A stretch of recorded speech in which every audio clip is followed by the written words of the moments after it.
kabar? Waalaikumsalam warahmatullahi wabarakatuh. Sehat ya Ustaz? Sehat Bapak, mendengar suara kami? Dengar, jelas, cukup jelas. Dan Oh, hari ini hujan dari Baran Masya Bagaimana Allah. Bekasi? Untuk kawasan kita aman Alhamdulillah. Tapi ada beberapa kawasan yang saya tahu katanya banjir. Mungkin di sekitar Villa Nusa Indah kelihatannya. Semoga Allah meringankan beban dan penderitaan mereka insya Allah. Pak Hiban gimana? Di rumah ya? Alhamdulillah sehat. Tadi sehat. Bikin 25 tahun masih sekolah, Ustaz. Masya Allah. Terasa, sekolah itu udah Ustaz. Jadi Iya, ini ada kegiatan dapat kabar. Masya Allah, Masya Intinya Allah. sih, Ustaz yang mengisi nanti 20 Juni lain.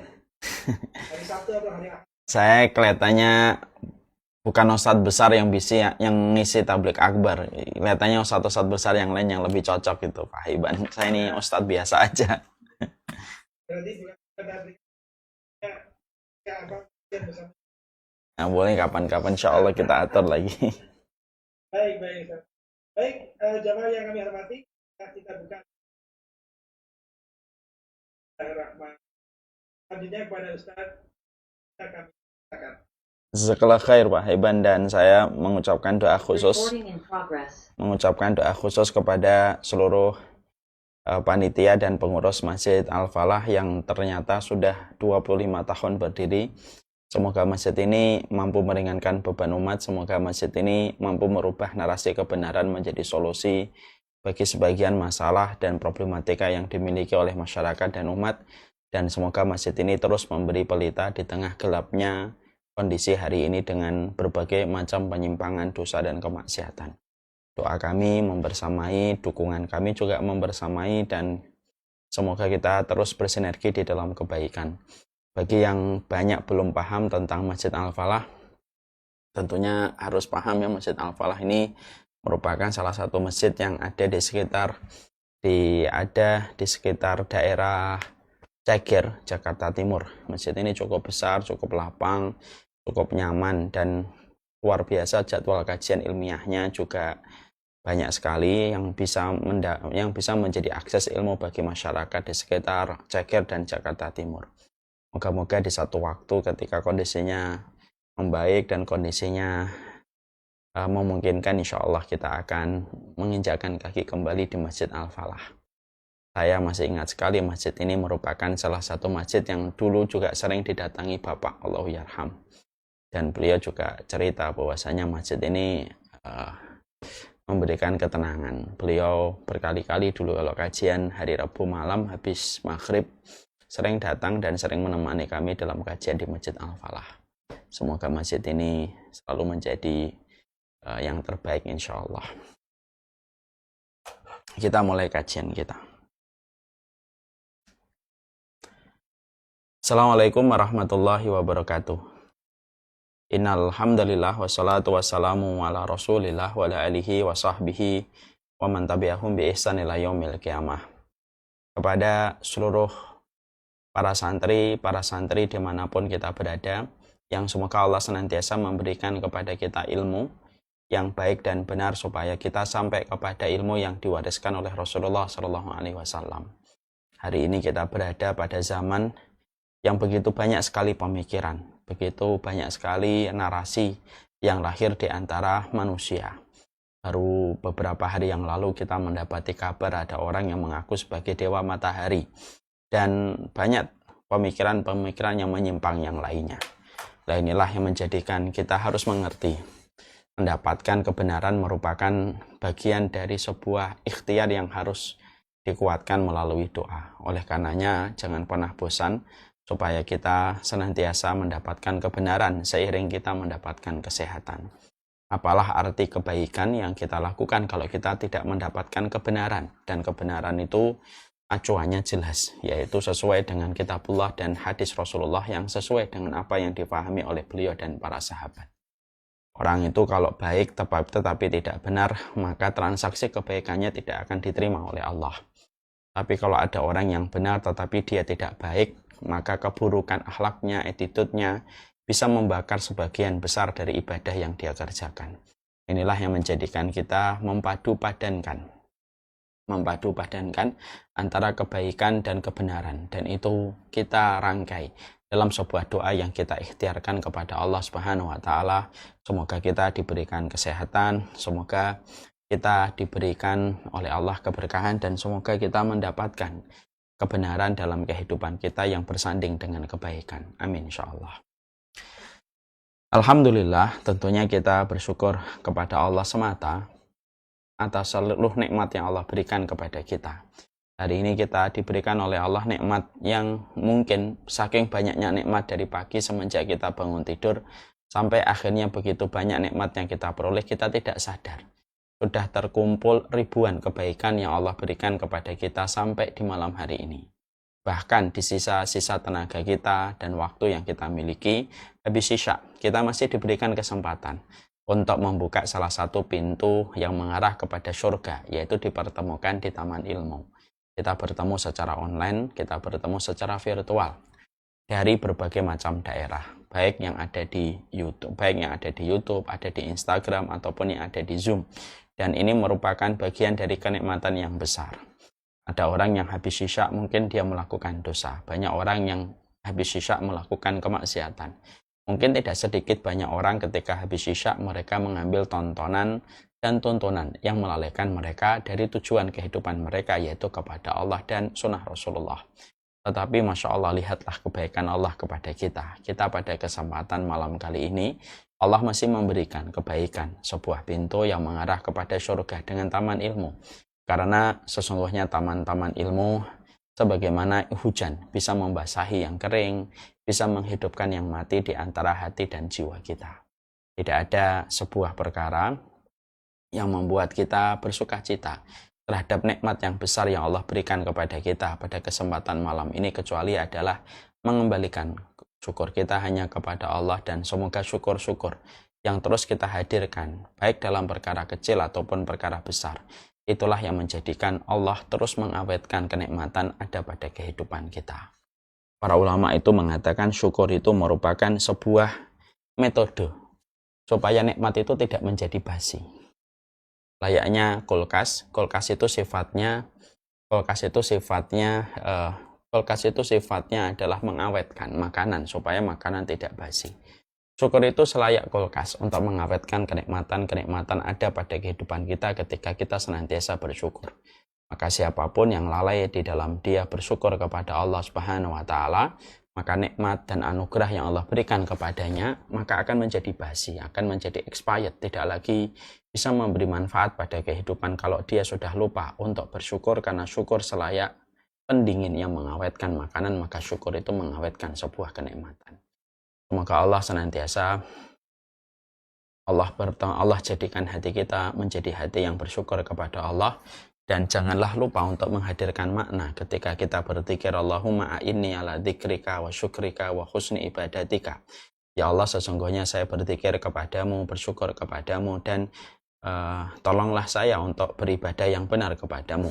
Maka ini yang akan membantu kita untuk senantiasa bersyukur kepada Allah setiap waktu dan setiap saat.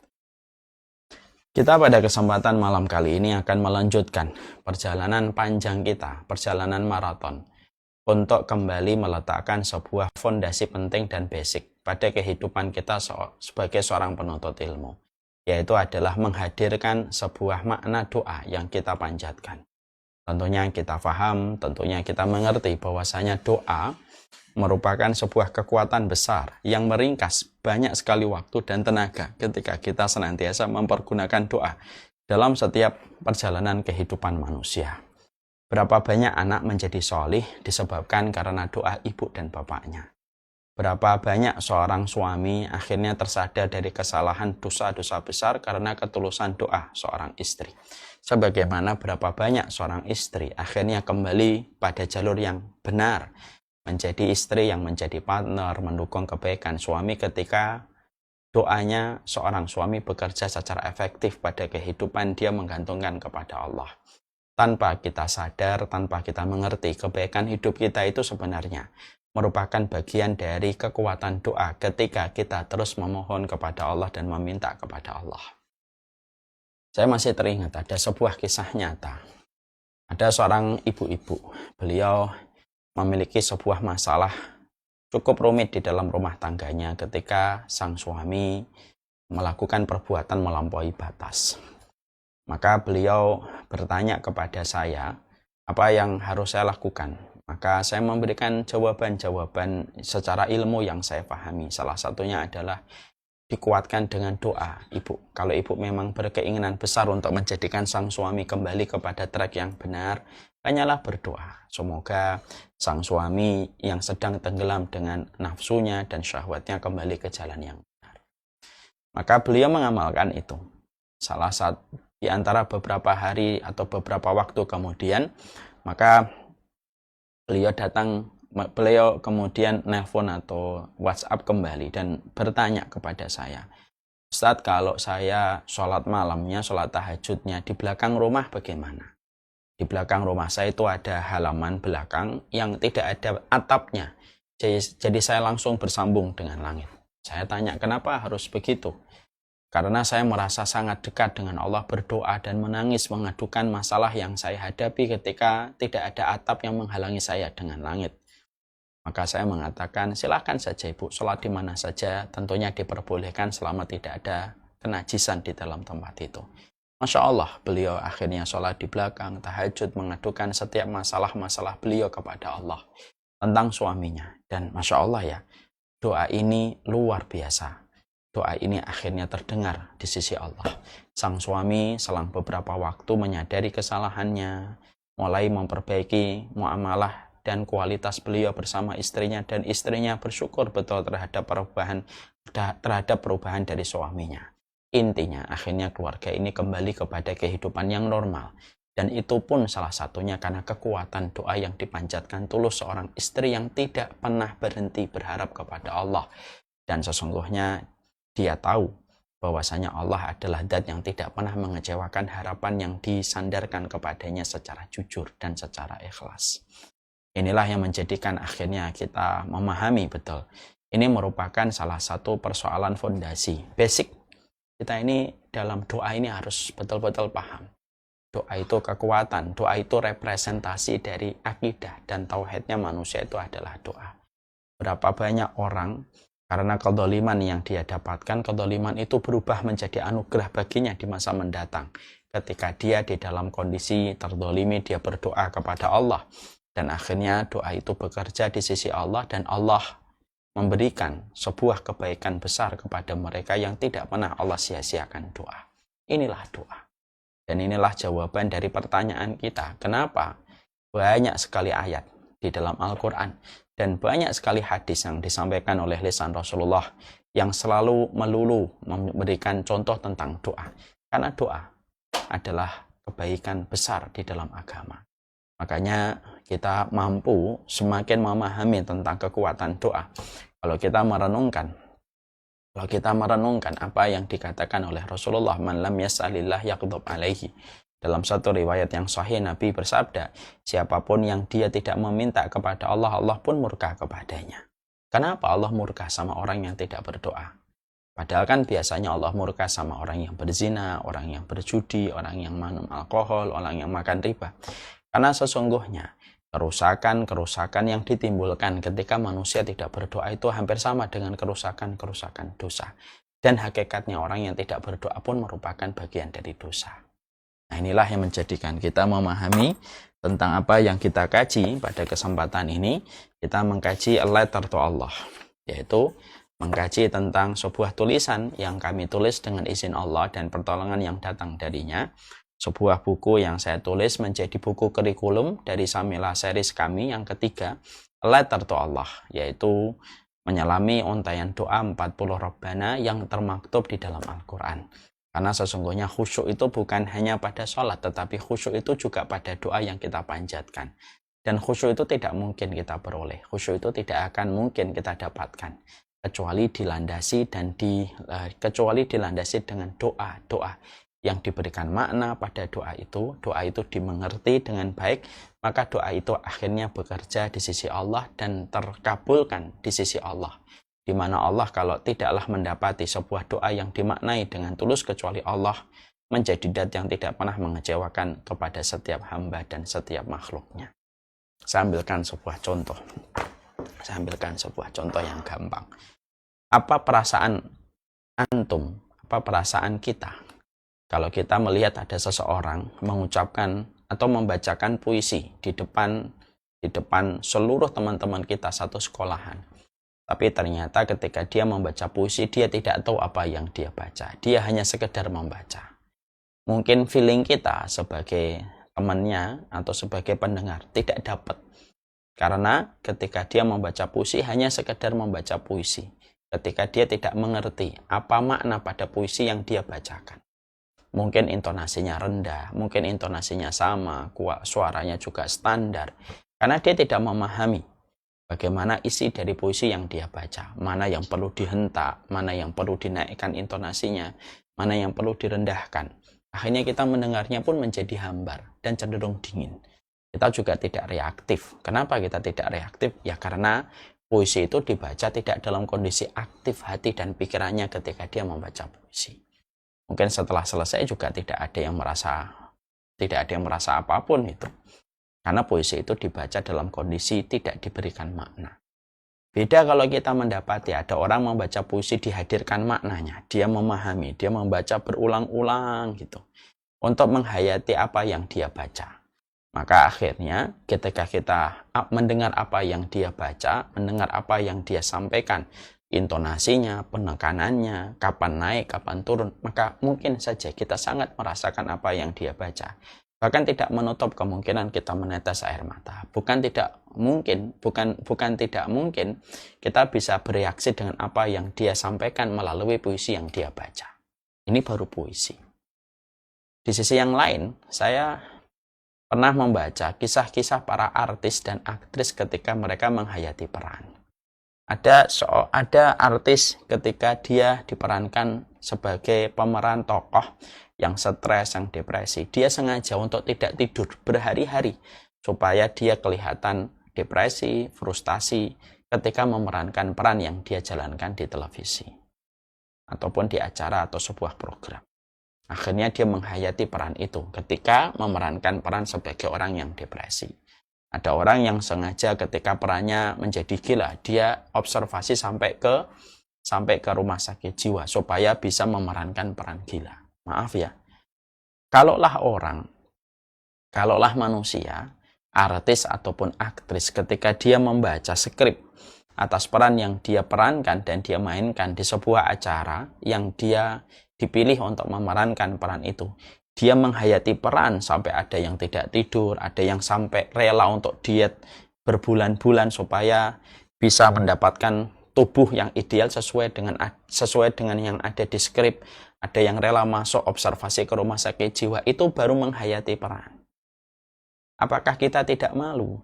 Saya, ibu, bapak, kita semuanya. Apakah kita tidak malu? Apabila kita di dalam kondisi yang semacam ini, kemudian kita tidak menghayati peran kita di dalam kita berdoa kepada Allah Subhanahu wa Ta'ala. Maka inilah yang kemudian menjadi sebuah analogi sederhana untuk kita, betapa pentingnya kehidupan kita untuk senantiasa menghadirkan makna pada setiap untaian doa kita kepada Allah Subhanahu wa Ta'ala. Karena betapa besarnya hajat kita kepada doa dan betapa musibah itu besar ketika doa itu tidak difahami secara makna yang harus kita hadirkan. Malulah kita sedikit sama aktris dan artis yang mereka rela melakukan apa saja untuk bisa memerankan peran dan tokoh yang dibebankan kepada mereka. Dan kita ini tentunya adalah berdoa kepada Allah Subhanahu wa Ta'ala. Maka itulah yang menjadikan kita akhirnya memahami kenapa kita membahas kitab ini, karena kita ingin menghadirkan makna pada doa yang kita panjatkan kepada Allah.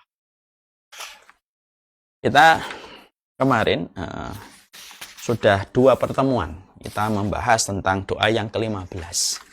Doa yang ke-15 yaitu dalam surat Al-Mumtahanah ayat yang keempat.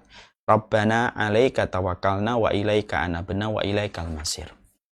Dalam surat Al-Mumtahanah ayat yang keempat, salah satu di antara kebaikan doa yang Allah abadikan, sampai begitu istimewanya doa ini Allah abadikan di dalam Al-Quran, di dalam surat Mumtahanah ayat yang keempat, yaitu ketika seorang hamba itu berdoa, ya Allah, hanya kepada Engkau kami itu bertawakal, dan hanya kepada Engkau kami kembali.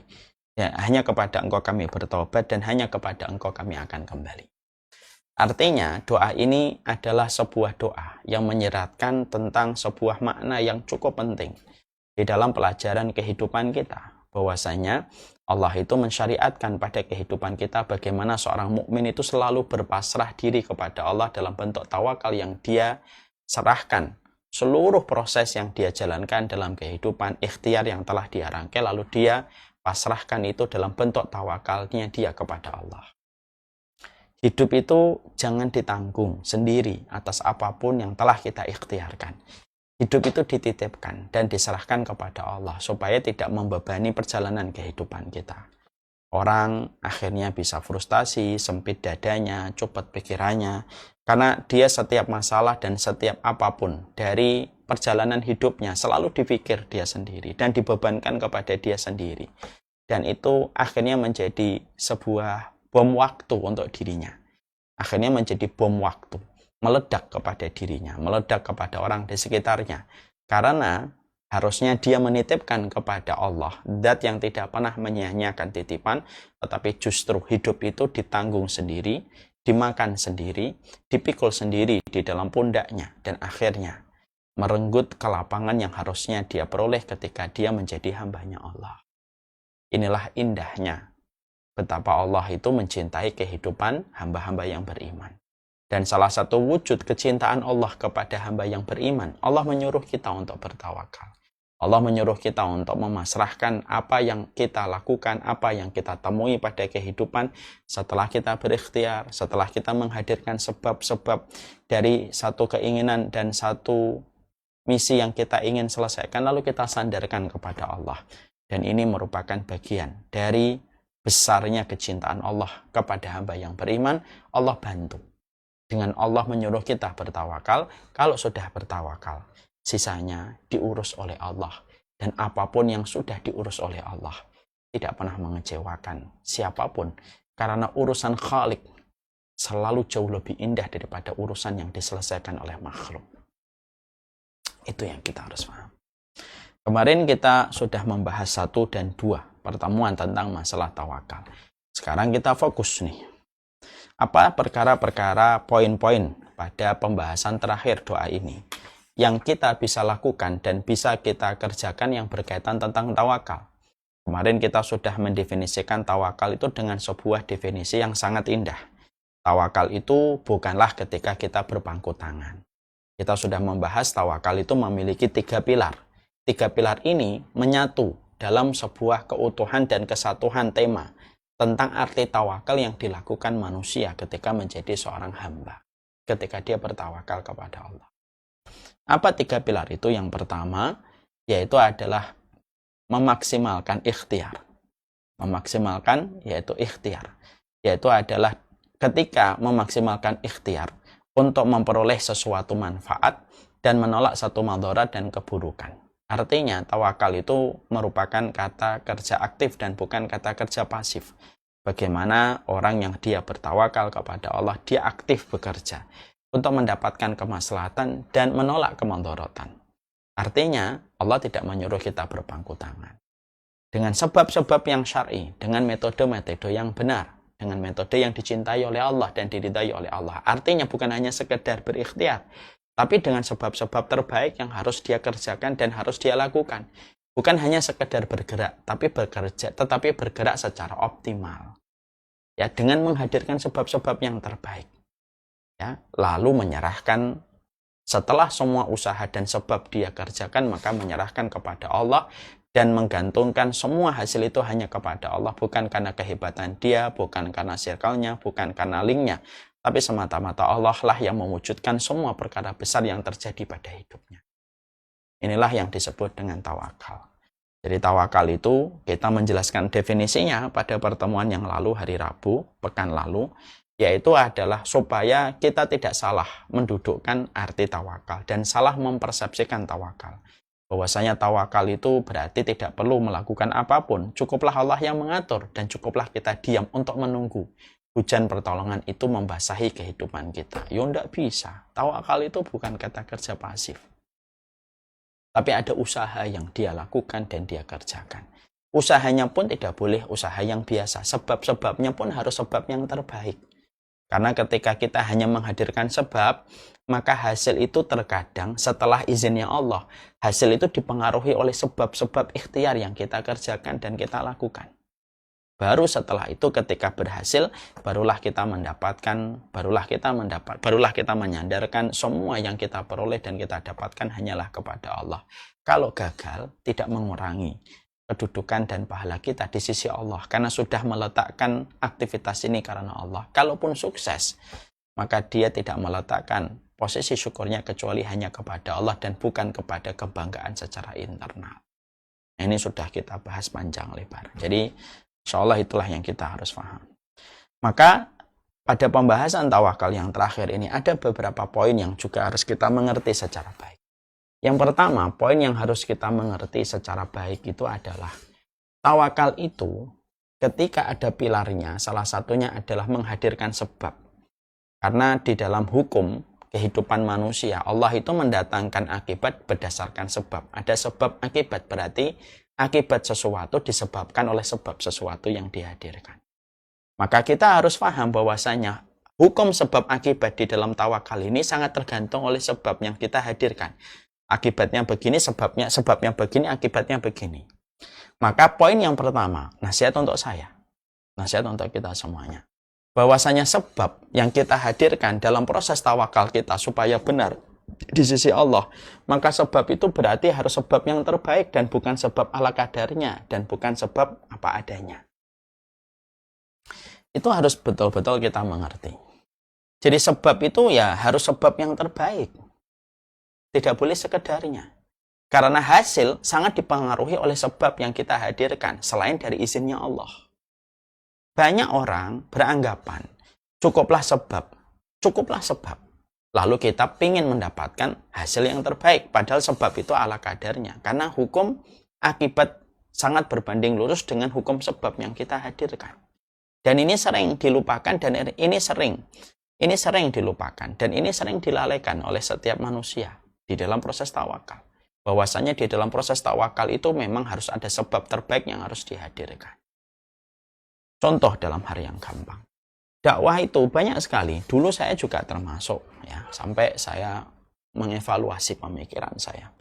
Saya dulu merasa bahwasanya dakwah itu yang penting ikhlas. Sudah yang penting ikhlas. Nanti Allah akan kirimkan satu persatu orang yang mau untuk mengambil intisari ilmu yang kita sampaikan.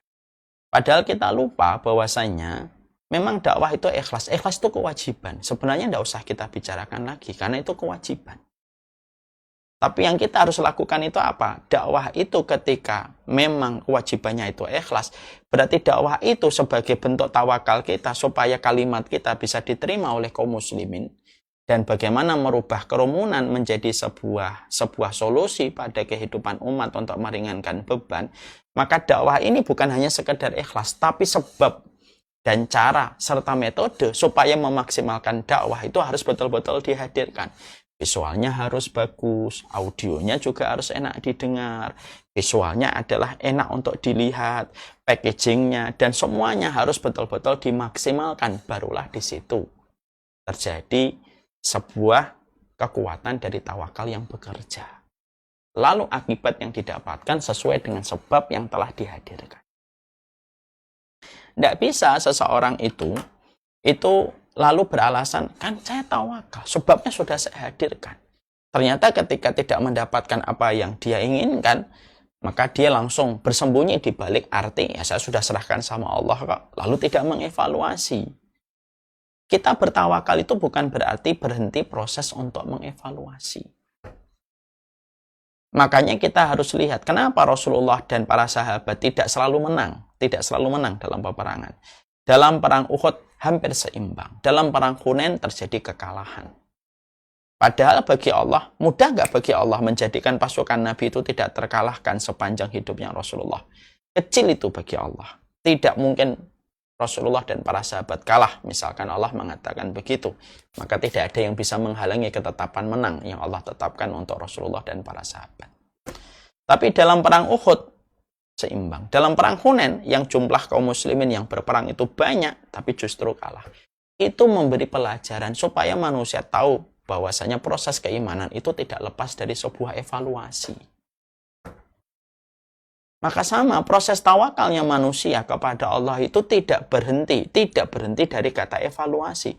Jangan mentang-mentang kita punya pelajaran tentang tawakal, semuanya menghadir, semuanya kita sandarkan kepada Allah. Setelah usaha meraih manfaat kita lakukan dengan sebab yang kita kerjakan, lalu kita serahkan sama Allah, kemudian kita berhenti mengevaluasi. Sudahlah, memang tawakalnya sudah segini kok.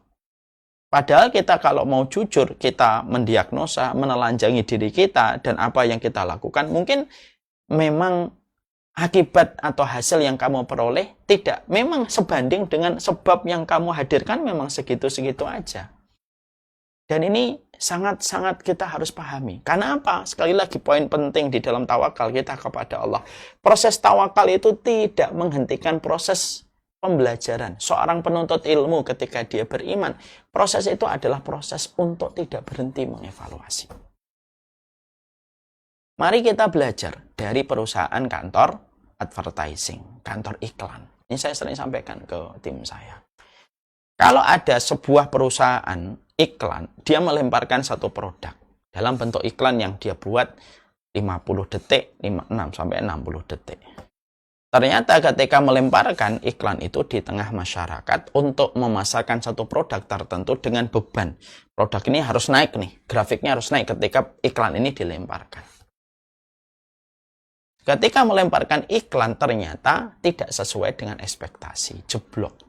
Ternyata produk tidak dikenal. Umat tidak terlalu notice dengan iklan yang dibuat oleh perusahaan dan kantor advertising itu. Insya Allah.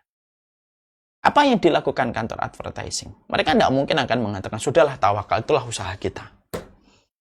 Biasanya kita tidak akan jumpai mereka yang bekerja untuk dapat profit besar itu, lalu mereka berhenti. Lalu mengatakan, ini udahlah tawakal, kita sudah sampai segini. Tidak. Perusahaan advertising juga tidak menyalahkan masyarakat. Kenapa masyarakat tidak menyukai iklan mereka? Yang dilakukan kantor advertising saat itu apa? Kantor advertising langsung memeriksa secara internal, rapat koordinasi secara mendadak kepada seluruh komponen kantor. Ini kenapa ya? Kok produk ini iklannya gagal? Riset sudah kita lakukan dan lain sebagainya. Dicari, dipetani kalau kata orang Jawa itu disisir satu persatu. Apa yang menyebabkan iklan ini tidak diterima? Oh, ternyata tidak sesuai segmentasinya. Kurang terarah siapa yang kita tuju menjadi segmennya. Itu evaluasi tetap harus ada. Itu evaluasi diadakan oleh mereka. Maka samalah ini yang kemudian bahwasanya yang kita harus lakukan di dalam proses ini adalah tawakal itu menjadikan kita betul-betul berusaha memberikan sebab yang terbaik. Kalau kita sudah merasa memberikan sebab yang terbaik, kok ternyata tidak sesuai dengan apa yang kita inginkan, nah itu berarti sudah merupakan bagian dari takdir dan sunatullah. Ya, tapi Allah selalu melihat segala sesuatu sesuai dengan sebab yang dihadirkan oleh manusia itu. Karena Allah itu maha adil. Memang Allah itu qadirun ala kulli syai'. Allah itu mampu berkehendak terhadap segala sesuatu. Benar, Allah itu berkehendak terhadap segala sesuatu. Tapi jangan lupakan bahwasanya Allah itu memiliki sifat adil. Yang segala sesuatu ditetapkan oleh Allah berdasarkan sebab yang dihadirkan oleh manusia. Walaupun tetap keputusan finalnya itu hanya kepada Allah yang berkehendak. Ya? Makanya kalau kita lihat, kenapa kok kalau perang Uhud itu seimbang, hampir kalah? Ya karena ada kemaksiatan yang dilakukan ketika tidak mentaati Rasul. Ini kan sebab yang mempengaruhi akibat yang didapatkan. Kenapa dalam perang Hunain itu akhirnya kalah kaum muslimin padahal jumlahnya banyak? Karena ada satu sebab yang dihadirkan pada saat itu, rasa ujub. Ada ujub sebab yang dihadirkan ketika perang itu ada ujub. Lan nuglab hadal yaum likasratina. Sesungguhnya kita tidak mungkin kalah karena jumlah kita banyak banget kok. Nggak mungkin kita kalah. Lah sebab itu ketika tidak sesuai prosedurnya Allah, itu mempengaruhi akibat. Itu selalu begitu, Mas. Itu selalu begitu, Bapak dan Ibu. Makanya itu yang kita harus hadirkan betul dalam perjalanan kita memahami tentang tawakal, mengevaluasi, tidak lepas dari tawakal. Sama nih, anak kok tiba-tiba durhaka kepada kita. Lah mungkin ada sebab-sebab yang kurang benar. Oh, ternyata kita durhaka sama anak sebelum anak itu durhaka kepada kita. Itu merupakan salah satu di antara sebab. Itulah merupakan salah satu perkara yang kita pahami, Allah itu maha adil. Dan salah satu konsekuensi dari maha adilnya Allah, maka Allah itu tidak akan merubah satu kaum sampai kaum itu yang berusaha. Innallaha la yughayyiru ma biqaumin hatta yughayyiru ma bi anfusihim. Allah tidak akan merubah satu kaum sampai kaum itu yang merubahnya dengan sebab-sebab yang dihadirkan olehnya. Kalau ada yang berkata dalam kajian ini kemudian berkata, Ustadz, emang sebab mempengaruhi, emang sebab yang dihadirkan mempengaruhi akibat secara 100% enggak. Tapi secara hukum kita memahami tawakal, maka sebab itu mempengaruhi hasil. Karena apa? Itu letak keadilan Allah. Walaupun tetap ya, seluruh keputusan finalnya kembali kepada Allah. Seluruh keputusan final itu selalu kembali kepada Allah. Makanya evaluasi itu penting. Sebab itu harus dihadirkan. Kok dakwah kita nggak diterima anak muda ya? Jangan buru-buru kita berkata begini, ayo memang enak kalau orang itu nggak nyampaikan kalimat Allah. Mereka kan nggak pakai aturan, pakai syahwat, pakai nafsu. Memang jalan ke neraka itu dikelilingi sama syahwat. Nah, kita sering bersembunyi di balik kalimat-kalimat itu. Tanpa kita berusaha sebagai para da'i atau para penggerak kebaikan, kita tidak mengevaluasi. Kenapa ya dakwah kita tidak tersentuh sama generasi-generasi baru, generasi-generasi anak muda, generasi Z atau generasi apalah namanya itu. Kenapa kok nggak diterima sama mereka? Kan harusnya kita sama-sama berpikir kan. Para da'i yang berkecimpung dalam dakwah harus berpikir. Karena itu merupakan bagian dari proses tawakal. Jadi tawakal itu tidak hanya melaju dengan sebab, tapi tawakal itu dengan sebuah sebab terbaik yang harus dihadirkan. Nah, sebab yang terbaik itu mempengaruhi hasilnya. Dan itu yang kita harus paham betul tentang persoalan ini. Jadi inilah yang menjadikan kalau boleh kami sharing sedikit ya tentang dapurnya Syamila Series.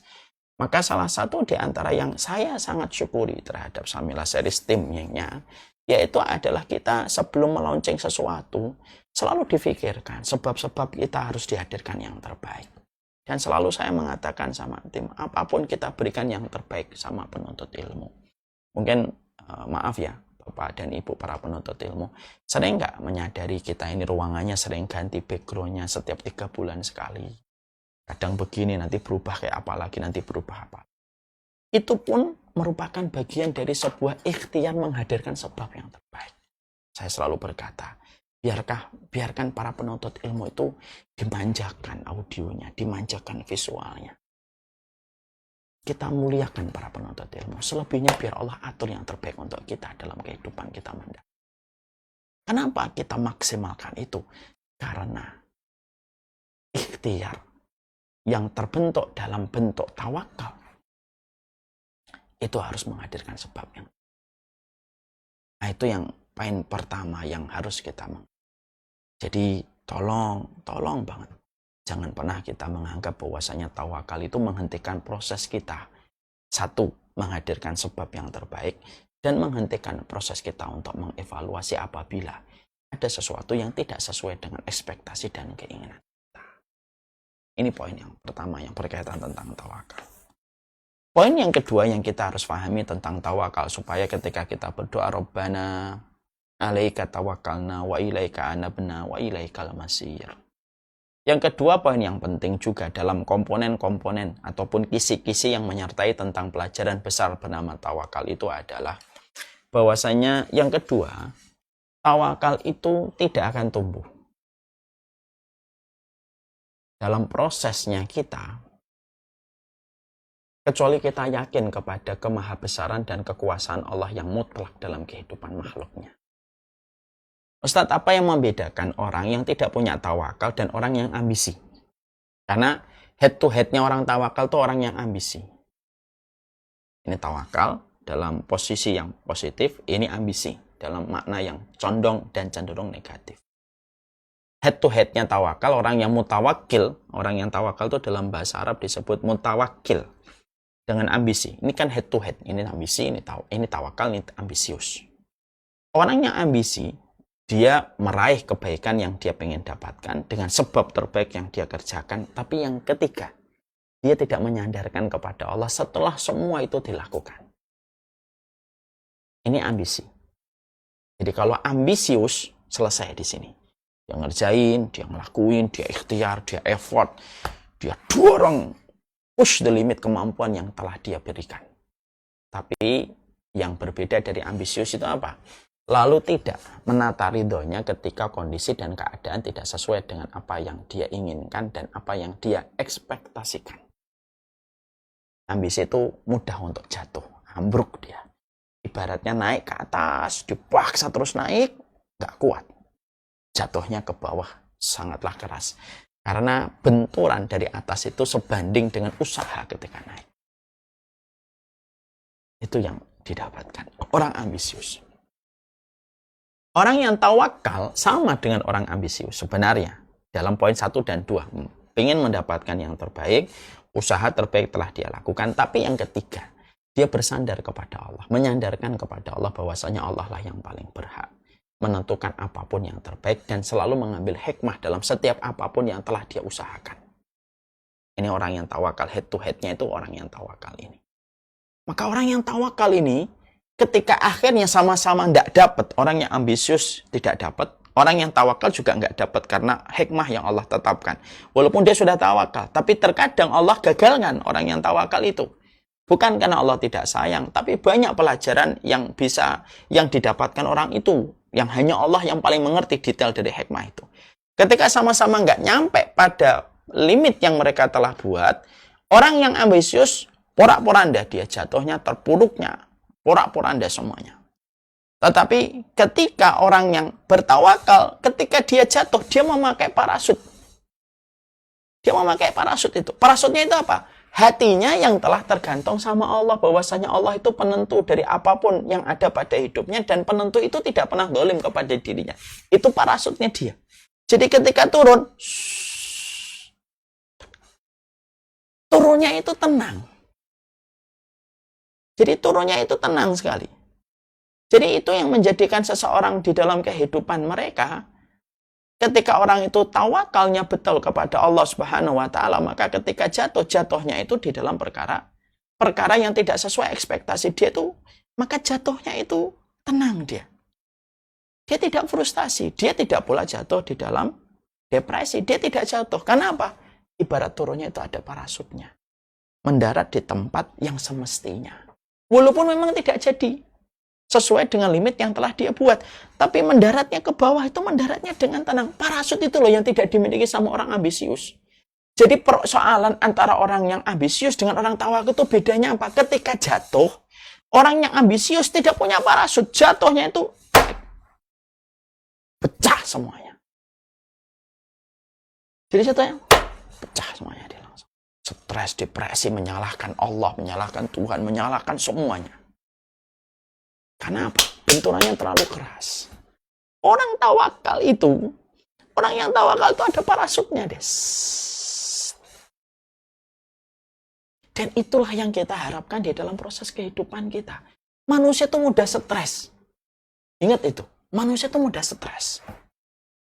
Walaupun dia adalah orang yang ngaji sekalipun. Kenapa? Karena iman tidak selalu berada pada puncak permukaan. Iman itu kan naik turun, naik turun. Iman itu kan naik turun kan. Makanya manusia itu mudah stres.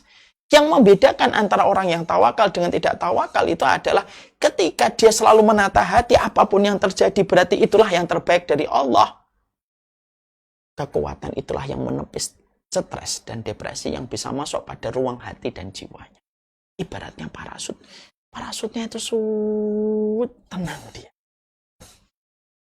Nah sekarang pilihannya kepada antum, kepada saya. Saya ingin menetapkan target ini 1, 2, 3, 4, 5. Pilihannya dua. Pilihannya apa? kamu pengen ambisius atau kamu pengen tahu. Kalau tawakal, kalaupun tidak dapat, datang. Sudah serahkan sama Allah. Pasti ada hal yang terbaik yang Allah berikan kepadamu. Itu prosesnya itu. Dan itu akan menjadi sebuah kebaikan besar sekali dalam kehidupan beriman kepada Allah. Inilah yang menjadikan kita memahami ya. Ini loh yang kita harus paham bahwasanya yang kedua. Bedanya orang ambisius dengan orang tawakal itu adalah pada proses akhirnya. Nah, pada proses akhirnya. Orangnya ambisius, dia porak-poranda ketika apa yang dia usahakan tidak sesuai dengan apa yang dia rencanakan, planning, dan ekspektasikan. Orang tawakal tetap tenang. Kecewa? Iya. Sedih? Wajar. Tapi tetap keridhaan itu membungkus hatinya terhadap kekecewaan dan harapan yang tidak dia dapatkan itu menjadi sebuah kelapangan ketika dia paham. Ya namanya manusia, Allah yang ngatur dan aturan Allah tidak ada yang salah.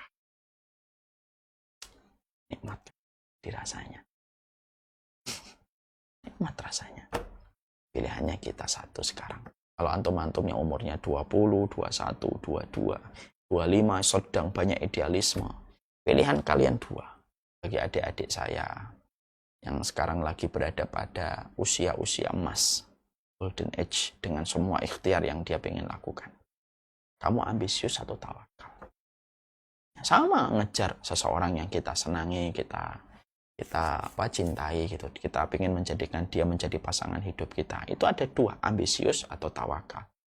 Hubungan itu pun juga harus dijaga dalam tawakal. Kalau nggak dapat, supaya kita tidak terpenjara dengan kenangan-kenangan yang tidak ada habisnya. Orang gagal move on itu karena dia ambisius mendapat. Akhirnya ketika nggak mendapatkan, dia merasa dunianya kamat, dunianya selesai. Tapi dia lupa bahwasanya mungkin saja kamu tidak mendapatkannya tanpa kamu sadari karena Allah sudah mempersiapkan yang jauh lebih baik dari apa yang luput dari dirimu hari itu. Tawakal atau ambisius? Saya dakwah tawakal. Makanya menghadirkan selalu yang berusaha yang terbaik. Mungkin maaf ya, tanpa bermaksud apapun bagi mereka yang selama ini ikut di Samila Series yang kita selenggarakan. Ada Samila Series 1, 2, 3, 4, 5. Tentunya mungkin bisa memahami sedikit usaha kami yang luar biasa ingin mempersembahkan yang terbaik. Terkadang kami ngelembur syuting sampai malam. Sampai pada waktu yang terakhir itu kami harus naik turun gunung, naik di antara sungai gitu. Saya pernah ditanya salah satu santri yang membantu kami menyelenggarakan The Homeland of Solihin Samila Series kami yang kelima. Yang saat itu harus naik turun gunung. Beliau nanya di perjalanan itu, saat ini kan cerita tentang surga kan? Iya, cerita tentang surga. Kenapa sih harus susah payah? Padahal kan kalau menyampaikan tentang masalah surga, bisa saja di atas meja gitu kita buka. Yuk kita buka pembahasan kita tentang surga yuk. Nah ini ada kata Rasulullah SAW tentang surga. Surga itu begini. Kan bisa menyampaikan kayak gitu Ustaz. Saat itu saya menyampaikan kepada beliau dan semoga Allah menjaga hati kami di dalam keikhlasan. Saya sharing aja. Bukan untuk menyombongkan, tidak untuk billahi min dzalik. Tapi untuk sharing saja saya sampaikan kepada karena ini, setiap apapun yang datang dari Allah itu hal yang terbaik. Berarti ikhtiar kami, tawakal kami harus memberikan yang terbaik. Selebihnya, setelah itu kami serahkan. Nah, itulah yang kita harus pahami. Yang kedua, bahwasanya tawakal itu, Masya Allah, tawakal itu berbeda dengan orang ambisius. Ambisius akan pecah berantakan tepat ketika dia mendarat kembali pada posisi awal sebagaimana dulu sebelum melakukan aktivitas itu. Tapi orang yang tawakal, dia turun kembali tapi dengan parasut yang dia miliki. Itu yang kita harus mengerti. Ini kalau boleh bercanda, yang gagal move on, pernah ditinggalkan dalam sebuah muamalah, dalam sebuah ikhtiar untuk mencari jodoh, harus ditinggalkan, kemudian masih teringat terus itu. Karena mungkin kita di dalam mencintainya, kita tidak pakai tawakal. jatuh perasaan kita, pecah berani. Tapi kalau orang mencari jodoh dan dia melapisi keinginan untuk mencari jodoh itu dalam bentuk tawakal, pasti yang terbaik, insya Allah. Itu yang kedua, poin yang penting untuk kita pahami tentang arti tawakal. Makanya Masya Allah ya, pantas kalau tawakal itu diidentifikasi oleh para ulama bahwasanya tawakal itu separuhnya agama. Karena memang seluruh kehidupan kita harus tawakal. Mau urusan dunia harus pakai tawakal, mau urusan akhirat harus pakai tawakal, urusan dakwah, mendidik anak, semuanya, keluarga itu semuanya harus pakai tawakal kita kepada Allah. Maka ini merupakan salah satu bentuk tawakal yang harus kita itu yang ketiga, poin yang penting yang berkaitan tentang tawakal itu apa? Tawakal itu juga harus melatih keimanan kita yang paripurna bahwasanya Allah lah yang menentukan semuanya. Jadi menentukan semuanya. Dan Allah penentu akhirnya. Untuk mengimani bahwasanya Allah adalah penentu dalam seluruh kehidupan kita, penentunya itu kembali kepada Allah, maka harus memahami bagaimana sifat Allah yang diterangkan di dalam Quran ataupun di dalam hadis. Menjadikan bahwasanya Allah itu penentu sebagai apa yang telah kita ikhtiarkan itu terkadang sering gagal. Saya pernah ketemu sama salah satu bapak-bapak. Beliau berprofesi pengacara. Dia menceritakan tentang salah satu pelajaran dari profesi beliau. Beliau itu mengatakan, orang itu Ustaz, selama ini saya itu sering sekali saya menjumpai dalam proses persidangan. Lalu saya mendapati klien saya ini sudah di atas angin. Tapi ternyata ketika persidangan itu berjalan, tiba-tiba kalah. Dan ternyata apa? Ternyata unsur yang menjadikan kalah itu adalah ya memang kita tidak menduga ada sesuatu yang sering kita lalaikan, tapi justru mengalahkan proses yang sedang kita lakukan. Pada saat itulah dia berkata, karena orang yang sedang di atas angin cenderung tidak bertawakal kepada Allah. Ini perkataan beliau ya, insya Allah ya. Mari kita bedah perkataan beliau sebagai hikmah. Orang yang di atas angin itu sering sekali mereka merasa tidak membutuhkan arti tawakal. Ini yang dia sampaikan kepada kita. Maka Masya Allah ya, inilah yang menjadikan kita akhirnya paham. Sekuat apapun ikhtiar itu, sebesar apapun kita posisinya di atas angin, tetap segala penentunya adalah Allah. Dan kita betul-betul harus melatih setiap waktunya dan setiap saatnya berinteraksi kepada ayat dan berinteraksi kepada hadis yang mengarah kepada pengenalan kita kepada Allah yang kita sembah. Maaf ya, anak masuk sekolah yang baru, ada yang namanya masa orientasi sekolah, MOS. Karena sekolah itu harus diketahui nanti aturannya begini, ini sekolah ini tempat ini, itu harus diorientasi anak sampai dia betul-betul tahu di tempat yang baru.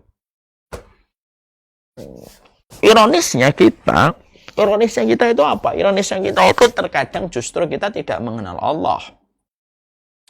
Kita tidak mengenal Allah yang sejatinya memiliki sifat kesempurnaan dan keagungan. Tidak ada celah dan tidak ada aib sedikit pun pada diri Allah. Pengenalan kita kepada Allah itu menentukan proses sempurnanya tawakal kita kepada Allah. Mari kita membaca sebuah riwayat ya. Ada sebuah riwayat. Riwayat ini merupakan riwayat wajib pada pembahasan tawakal. Ada sebuah riwayat. Riwayat ini merupakan riwayat wajib pada setiap pembahasan tawakal. Apa riwayatnya Ustaz? Riwayatnya datang dari hadis yang sahih Imam Ahmad, Imam Tirmidzi, dan Imam Hakim.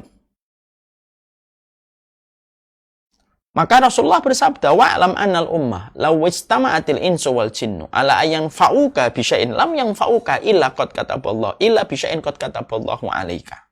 Illa qad kataballahu laka. Walau istama'u ala ayadurruka bi syai'in lam yadurruka illa bi syai'in qad kataballahu 'alaika. Rufi'atil qalam wa jaffatis suhuf.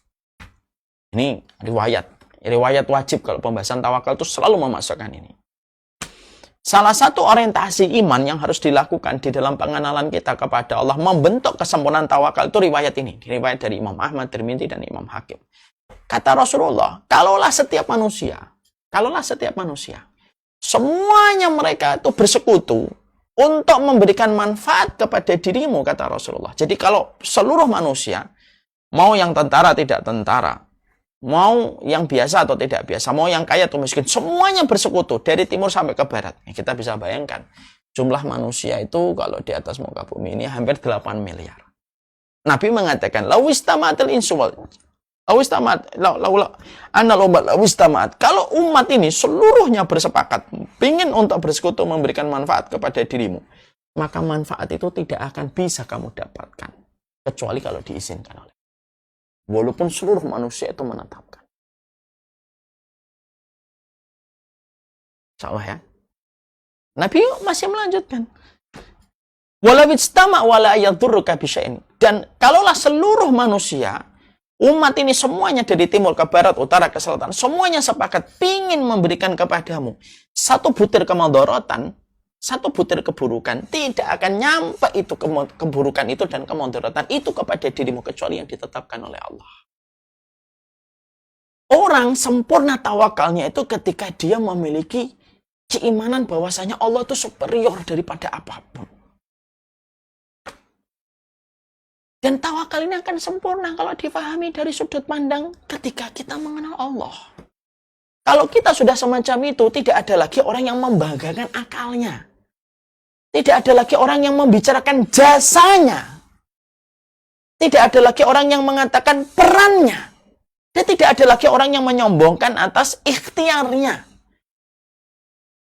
Karena orang yang tawakal itu, dia tidak mungkin akan menyebut jasanya. Orang yang tawakal itu tidak akan mungkin menyebut pintarnya, tidak akan mungkin menyebutkan akalnya, tidak akan mungkin menyebutkan apa yang menjadi strateginya. Itu akan hilang di hadapan orang yang tawakal. Karena dia tahu, akal seluruh manusia saja kalau dikumpulkan ingin mendatangkan sesuatu kebaikan.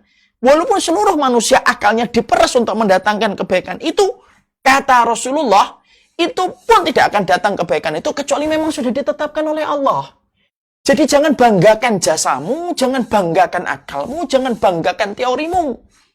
Dan itulah sempurnanya tawakal kita kepada Allah. Kenapa? Tawakal itu mengikis rasa kesombongan bahwasanya apa yang telah kita lakukan berdasarkan apa yang jasa yang kita kerjakan. Tidak bisa kayak gitu. Orang yang membanggakan jasanya, orang yang membanggakan perannya, orang yang membanggakan kemampuannya, itu pada dasarnya dia tidak memiliki keterkaitan kuat dengan Allah. Bahwasanya Allah yang menjadi penentu. Karena Allah superior dalam kehidupan apapun yang direncanakan manusia. Allah itu superior, Allah maha besar. Melebihi dari semua apapun yang ada pada kehidupan kita. Ayat ini harus, hadis ini, asar ini, yang datang dari Imam Ahmad Tirmidzi harus dipasang tepat di pikiran kita ketika kita ingin untuk menjadi orang yang bertawakal, ketika kita berdoa Rabbana 'alaika tawakkalna. Kalau 'alaika tawakkalna berarti sudah tidak ada lagi porsi akal, tidak ada lagi porsi circle saya, orang dalam, sudah tidak ada porsinya. Ketika kita sudah berusaha yang terbaik, serahkan itu kepada Allah. Kalaupun berhasil, tidak ada tempat bersyukur kecuali Allah. Kecuali Allah. Itu yang kita harus paham. Jadi akhirnya pribadi orang yang mengatakan ini karena saya ini karena materinya saya ini karena tim saya ini karena jasa saya ini. Berarti ada proses pilar yang rusak ketika dia bertawakal. Berusaha sudah, sebab yang terbaik mungkin sudah, yang ketiga. Penyandarannya bukan kepada Allah, tapi kepada kehebatan dirinya. yang mana kita ditegur keras oleh Allah. Yang menjadikan kamu sukses itu, yang menjadikan kamu berhasil, yang menjadikan kamu mendapatkan apa yang kamu cita-citakan, itu bukan kamu, tapi ketetapan yang ditetapkan oleh Allah. Kalaulah kamu dan seluruh manusia bersekutu sepakat betul untuk mendatangkan sesuatu itu, tidak akan datang sesuatu itu. Tidak akan datang sesuatu itu. Kecuali itu pun sudah ditetapkan oleh Allah. Akhirnya apa? Kebocoran amal. Ujub terhadap apa yang telah dia lakukan, ujub terhadap strategi yang telah dia buat, ujub terhadap apa yang telah dia planning, strategi apanya, ujub itu hilang. Orang tawakal itu tidak mengenal kebocoran amal. Saya ulang kembali. Orang yang bertawakal itu tidak akan mengenal kebocoran amal. Jadi tidak akan bocor amalnya itu. Dia mengatakan ini, Masya Allah ini, nah, jasa saya ini. Kalau enggak ya Allah. Akal saya itu seberapa sih sampai menyandarkan keberhasilan ini itu kepada akal saya? Rasulullah aja mengatakan, kalau seluruh manusia sepakat itu kan macam-macam. Sepakat itu kan, ya sepakat pemikiran, sepakat visi, sepakat misi. Karena yang dikatakan oleh Nabi dalam riwayat tadi, annal umma lawistama'at.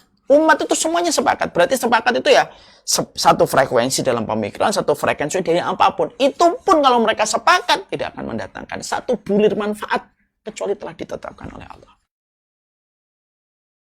Ada orang yang mereka itu selalu merasa jasa, merasa dia melakukan, merasa karena kepintarannya, merasa karena apa yang dikerjakan olehnya, merasa strategi yang telah dikerjakan olehnya, merasa kepintaran olehnya. Maka orang yang masih punya merasa ini, nanti akan disidang oleh Allah dengan riwayat yang dikatakan oleh Rasulullah. Kamu tidak akan bisa mendatangkan manfaat kecuali itu ketetapan Allah dan bukan karena kehebatan kamu. Ini yang kita harus sadarkan. Karena apa? Karena kadang-kadang setan itu membuka kita terhadap kebaikan, tapi ujungnya adalah keburukan. Ada yang kita harus pahami ya tentang masalah itu ya. Terkadang setan itu membukakan kepada kita satu kebaikan, tapi ujung dari kebaikan yang dibukakan setan itu mengarah kita kepada sebuah keburukan. Kadang-kadang setan itu membiarkan kita berikhtiar, kemudian berusaha yang terbaik. Tapi setelah itu, setan baru memasang jebakan pada fase yang terakhir. Dibuat ujub dan merasa berjasa terhadap apa yang telah dilakukan oleh. Yang tanpa disadari semua itu menjadi berantakan. Ini yang kita khawatir. Jadi tawakal itu menjadikan seseorang di dalam kehidupan kita itu, kalau berikhtiar di dalam proses tawakal kita kepada Allah, tawakal itu menjadi lem perekat yang mengantisipasi kebocoran amal. Dan kebocoran amal itu adalah salah satunya. Bocornya amal itu adalah ketika orang itu tidak menyandarkan apapun yang dia peroleh itu adalah karena izinnya Allah. Karena kita belajar di sini. Makanya kita akhirnya tahu kan superiornya Allah itu luar biasa. Superiornya Allah itu luar biasa. Dan itulah yang dimaksudkan di dalam hadis ini. Supaya kemudian kita memahami tentang komponen. Inilah yang penting saya harus sampaikan kepada kita dalam proses kita menata tawakal kita. Yang ketiga, tawakal itu tidak akan sempurna sampai kita mengorientasi iman kita untuk mengenal Allah yang betul-betul superior dalam perkara apapun. Supaya ketika kita merasa di atas posisi angin, atas apa usaha yang kita kerjakan, wah kita posisinya di atas angin ini. Semua sebab sudah ini. Lalu kita akhirnya lupa untuk bertawakal kepada. Belajarlah dari hikmah orang yang mengatakan, biasanya klien dia itu gagal. Walaupun semuanya sudah di atas angin disebabkan. Karena dia lupa untuk menata tawakalnya dia kepada Allah Subhanahu. Itu poin yang ketiga dari kisah tawakal yang kita harus selesaikan. Yang keempat, dalam proses tawakal itu melegakan hati. Jadi intinya kalau Seseorang itu tanya, Ustadz, proses tawakal itu, kalau dikatakan tawakalnya selesai, kapan seseorang itu tawakalnya itu berhasil? Kan gitu ya. Indikatornya apa sih Ustadz? Kalau tobat itu diterima, tobatan nasuha, indikator tobat nasuha itu kan jelas ya. Orang yang bertobat lalu mengganti keburukan dengan kebaikan dan istiqomah mengganti keburukan dia sepanjang dulu, lalu mengganti dengan ketaatan, berarti itu indikator tobatnya menjadi tobat nasuha. Menjadi tobat nasuha. Sekarang mungkin ada yang tanya, Ustadz, indikator tawakal itu sukses itu gimana? Melapangkan hatimu.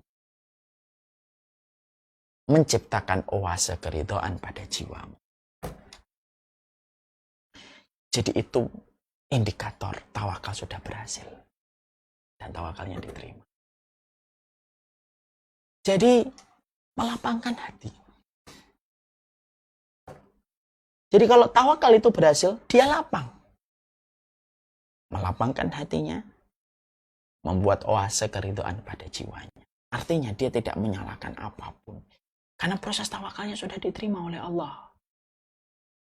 Nabi ketika beliau hampir meninggal dunia dalam perang Uhud, betapa serangan itu langsung berbalik menyerang kepada Nabi, walaupun sebelumnya sudah di atas angin posisi Rasulullah dan para sahabat itu, lalu akhirnya berubah secara cepat, bagaimana Khalid kemudian berputar melewati bukit, ketika melihat bukit itu sudah kosong, dia naik, lalu melempari pasukan yang di bawah dengan ontak, dengan panah, dan kuda-kudanya sebagian sudah turun, yang pasukan musyrik sudah lari tunggang langgang menuju ke Mekah, dan mereka mendapati suara Khalid itu terdengar di Uhud.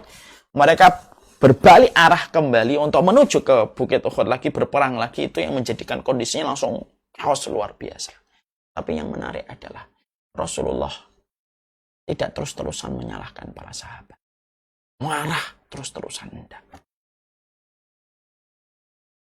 Tetap lapang, tetap ridho. Para sahabat pada saat itu menguburkan satu persatu jenazah-jenazah dari para syuhada Uhud, dimakamkan di dekat tempat pertempuran. Disitulah indikator tawakal itu apa? Tidak menjadikan hati kita menjadi sempit dan tidak menafikan rasa ridho. Gagal mendapatkan fulana, gagal mendapatkan fulan, ya sudahlah, lapang tetap hatinya. Insya Allah mungkin dia orang baik tapi tidak tepat untuk saya. Dia tetap lapang hatinya, ridho, jiwanya ridho. Tidak perlu kemudian dia nyalahkan apapun, sudahlah, sudah nggak jodoh ya sudahlah. Oh ini nggak dapat ini, sudahlah. Lapang hatinya, ridho dia. Dia tetap berjalan. Dia tidak terpenjara dengan seluruh memori kan. Dia itu lapang hatinya, ridho dia jiwanya. Dan itu indikator rasa tawakal kalau sudah diterima oleh Allah. Jadi kalau ada orang nanya, saya udah berusaha begini, ternyata gagal Ustaz. Tapi saya tawakal Ustaz. Tapi ya sih masih gerutu. Nah, itu nggak tawakal. Tawakal itu lapang hatimu. Lapang hatimu. Ridho jiwamu atas apa yang terjadi. Walaupun lapang dan ridho tetap tidak berhenti dari proses evaluasi. Evaluasi tetap ada. Tapi evaluasi itu tidak menghilangkan makna kelapangan dan tidak menghilangkan makna keridhaan. Indah betul. Makanya ketika doa pada surat Al-Mumtahanah ayat yang keempat, komponen ini harus paham semuanya. Rabbana alaika tawakkalna. Tawakal itu apa sih? Satu persatu isi yang tadi kita pelajari. Semuanya hadir. Alaika tawakkalna. Wa ilaika anabna.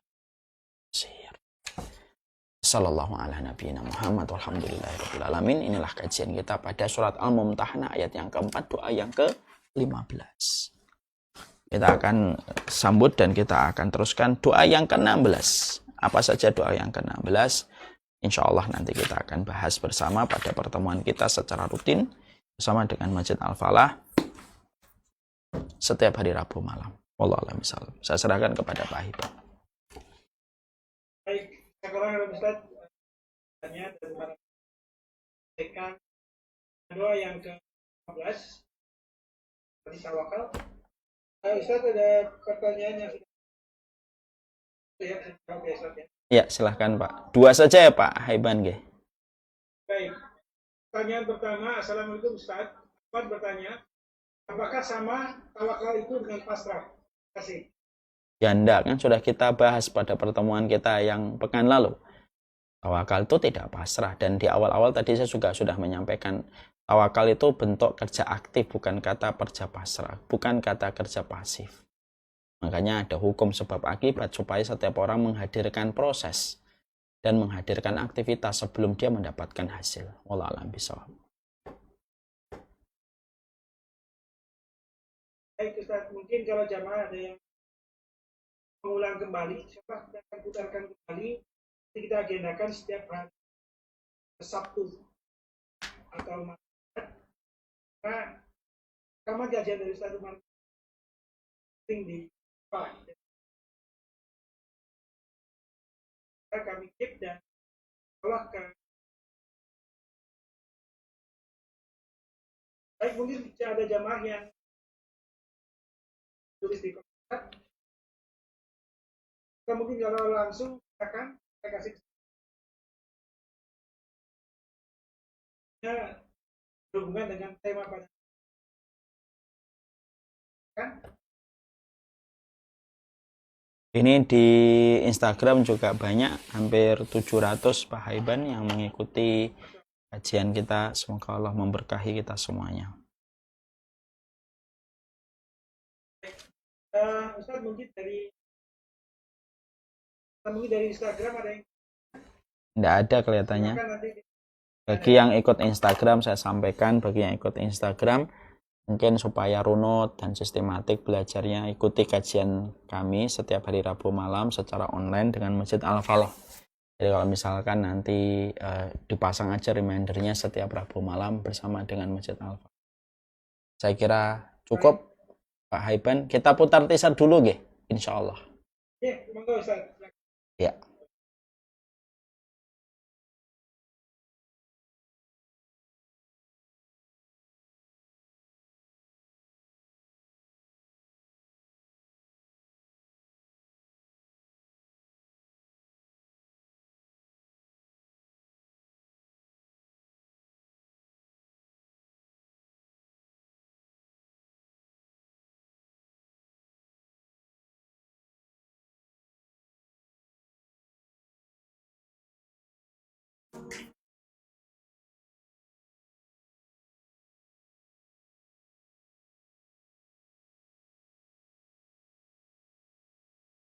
If I ever leave this life, this is my goodbye.